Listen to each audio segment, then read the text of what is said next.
That's the castle doctrine, man. I'm safe. Don't come in my house without an invite, baby. That's how it is in Missouri too. Yeah. Yeah. I think we're all in states like that, aren't we? Yeah. Yeah.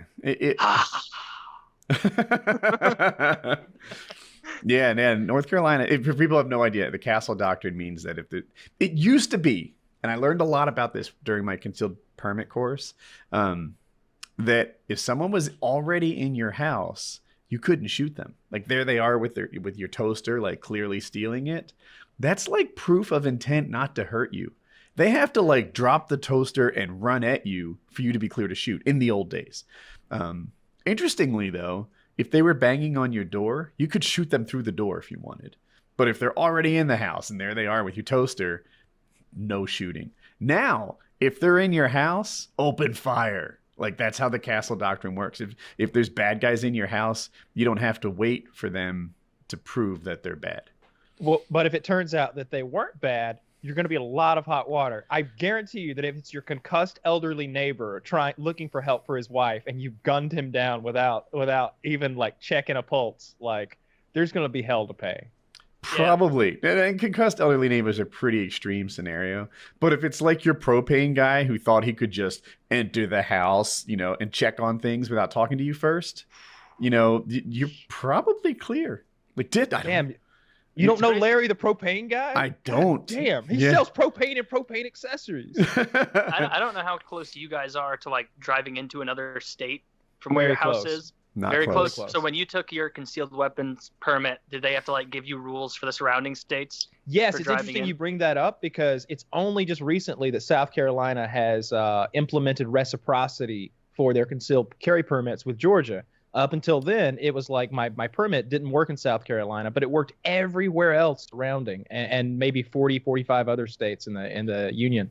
But now I believe we have reciprocity with them, and I'm sure the reason was because our requirements to obtain a concealed carry license permit is you got to have a pulse, no criminal record, and like $50, and then they just they just issue them to you. Whereas in South Carolina, like North Carolina, where Woody is, I think there was a class and some training. Yeah, there's actually a shooting test too. The closest state here, because when I took my course, like they give you, like I'm very, very close, obviously, to Illinois, like only 20 minutes away or whatever. Okay. And so they gave us like, yeah, if you're in Missouri driving around, have that thing loaded, set it on like your seat, just whatever, keep 100 rounds and like 1,000 rounds in the back, just hog wild, hunky dory. If you find yourself on the bridge driving into Illinois and you have that loaded gun with you, you may as well just roll down your window and throw it into the Mississippi, because if you get pulled over in Illinois with this legal thing in Missouri, you're in a lot of trouble. You will go to jail. So what do? We don't bring our guns to Illinois. Like I accidentally brought a gun to Illinois once. That's fucking bad. I know. And we checked the truck so hard before. Oh no. But that's just him, right? You still with me, Taylor? I'm still with you. That's just him. Kyle typically and they checked the truck so hard before.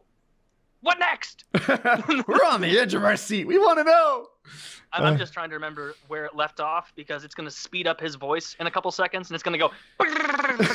And then we went to the show, and it's like, oh, well, God damn it, we lost the whole thing. Yeah, I don't know. That's how it always ends up Dude, going. So here's the deal. In North Carolina, if somebody is oh shucks, now he moved around. In North Carolina, if someone is entering your house, you're free to shoot. So they told us about this case where sorry, Kyle, we lost you for a bit. They told us about this case where a guy was sleeping over at his girlfriend's apartment, right? And bad guy, legit actual bad guy, coming in through the window. Guy had a police record with assault and violent crimes on it, and the whole 9 yards. Boyfriend pulls out the gun, shoots bad guy as he comes in the house. He was in hot water because they're like, sure, you can defend your home, but he's not home.